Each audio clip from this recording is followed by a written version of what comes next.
Rainforests consist of the greatest diversity of plant and animal life on the planet. Typically, they receive about 12 hours of sunlight per day year-round, making optimal growing conditions.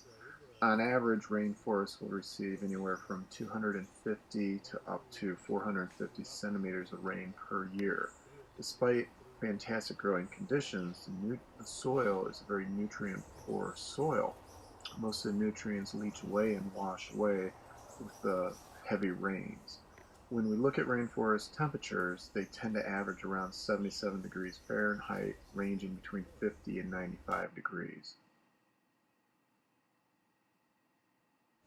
Even though they only cover about 6% of the Earth, rainforests are believed to house approximately 50% of all the biodiversity on the planet, with many, many species still to be discovered.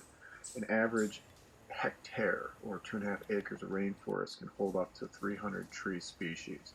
Diversity is complex. Many species interact.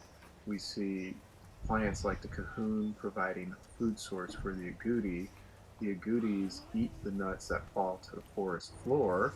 The nuts they don't eat can potentially germinate into new cocoon palms. And then the agouti is eaten by another member of the rainforest biodiversity, the ocelot.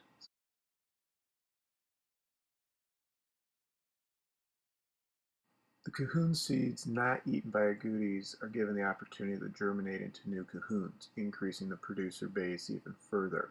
This can increase the agouti population, which can then result in an increase in the ocelot population. These three species are interconnected through the food chains of the rainforest.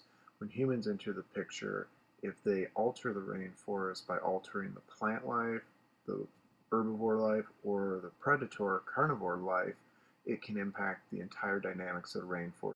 I would not